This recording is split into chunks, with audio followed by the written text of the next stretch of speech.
France doesn't trust the New York banksters to hold their gold, and neither should you, ladies and gentlemen. Hold your own gold.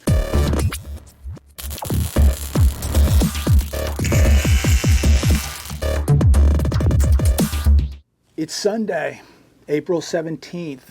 Happy Easter to everybody out there. I hope everybody is having a spectacular Easter. We have so much to be thankful for. We really do. I was not going to make a video today. I was just going to take the day off, but I just took a look at the markets here on CNBC, opened up a little while ago, and something is definitely going on. Gold is up over $16 right now. Silver is up around 40 cents. Oil is up. The 10-year bond yield right now is sitting at 2.85. Could we see the 10-year break 3% this week? It's possible. We're getting very, very close.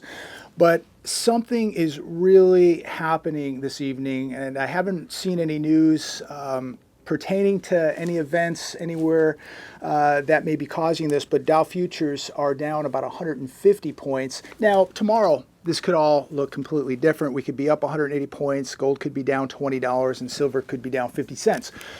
But as of right now, it's very interesting what is happening on this Sunday evening. But we'll keep an eye on it. It'll be a very interesting day tomorrow. I think a very interesting week. And there's just so much we need to be concerned about because there are bubbles everywhere.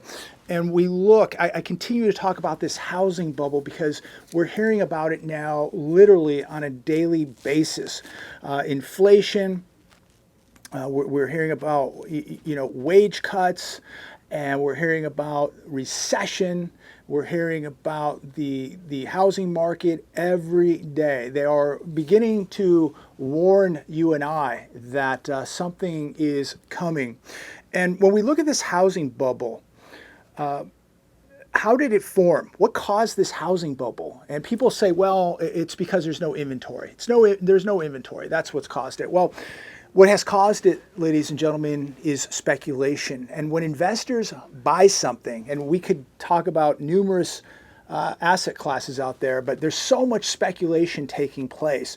But when investors buy something expecting to make money off the fact that its price will most likely rise in the future, this causes more and more speculation. And we have tons of speculation in these markets, in the stock market, bond market, crypto market, housing market.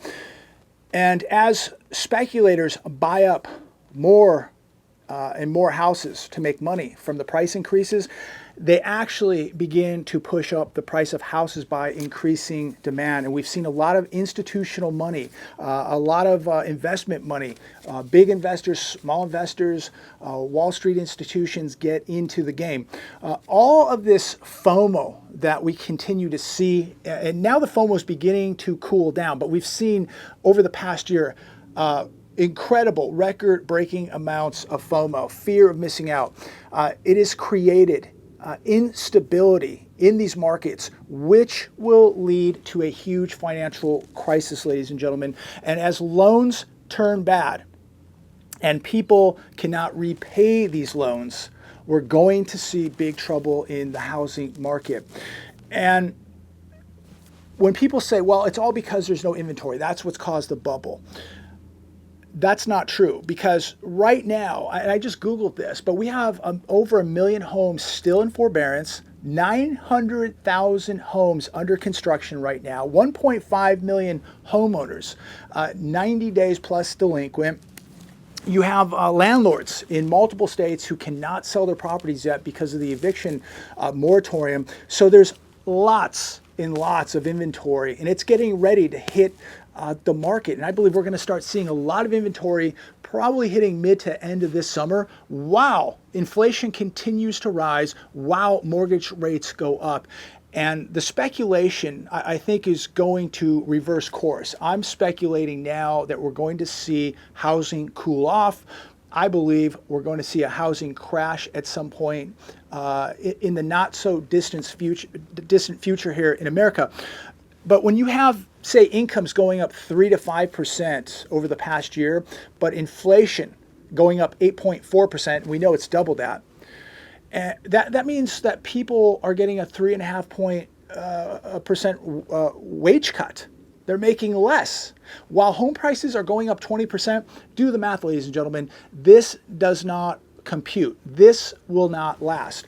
And so you can have as much speculation as you want, but now the speculation in housing is beginning to cool down. And it's a matter of time before people realize that the best place to be right now is on the sidelines, exercising patience, because the sales are coming. Now I know people will say, well, they'll just do 40 and 50-year mortgages. So that'll save the housing market and that'll push prices higher. And that's the answer to the whole thing. Well, you might as well do 15-year car loans. Why not just do 80-year mortgages?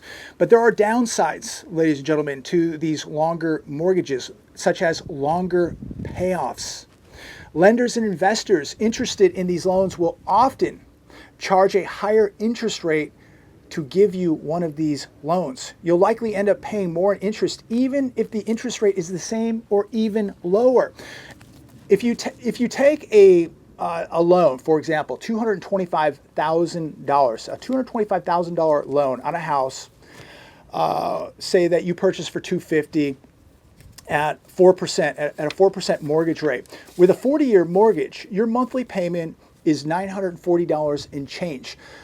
The total interest paid over the duration of that loan is $226,000. Now, on a 30-year term, your monthly payment is $1,074, but the total interest paid over the lifetime of that loan is $161,000. That is a significant difference. So anybody that would do a 40-year loan, you're getting taken to the cleaners. Equity builds much slower in a 40-year mortgage versus a 30-year because you have less money going to the balance of this loan every month. You may get a slightly smaller payment every month, but you're paying a very, very big price by extending this another 10 years. You're going to pay more in interest, and the equity is going to build much slower in that home. 40-year mortgages aren't bought by major mortgage investors, so you will probably pay extra fees and have other clauses that aren't allowed by major investors. So there's always a catch, ladies and gentlemen, and I don't think it's going to happen. But you know, to me, that would be like financing a car for 15 years, and a lot can happen during that 15 years. And you would have to be praying and hoping that those prices just continue to go up with that house.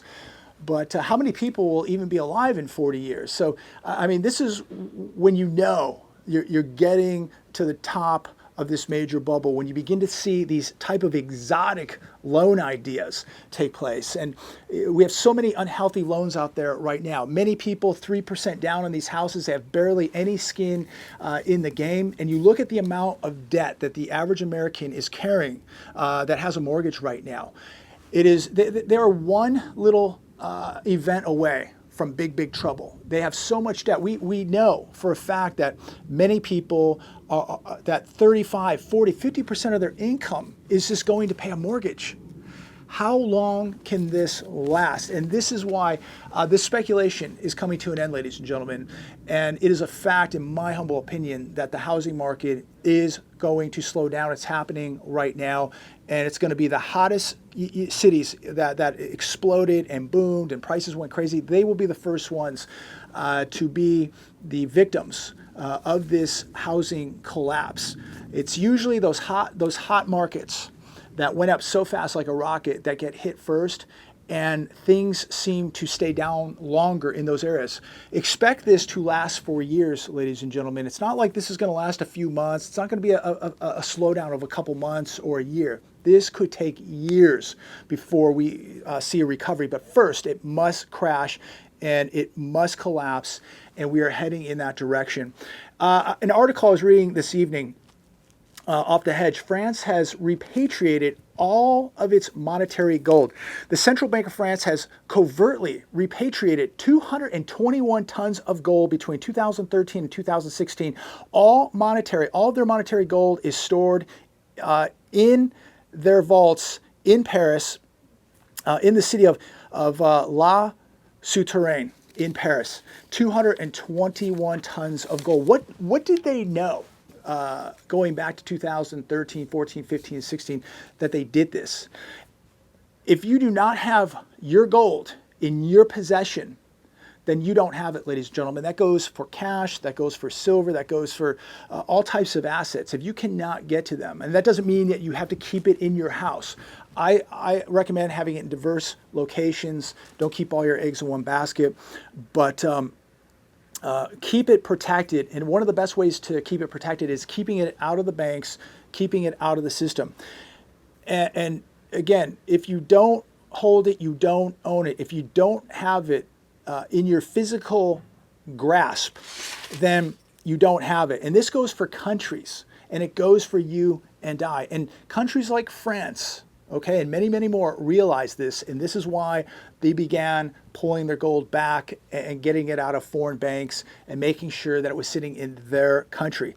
France doesn't trust the New York banksters to hold their gold, and neither should you, ladies and gentlemen. Hold your own gold. Now, I want to switch gears, and I want to talk about an article that I was reading also this evening on the hedge. Truck drivers are facing another bloodbath.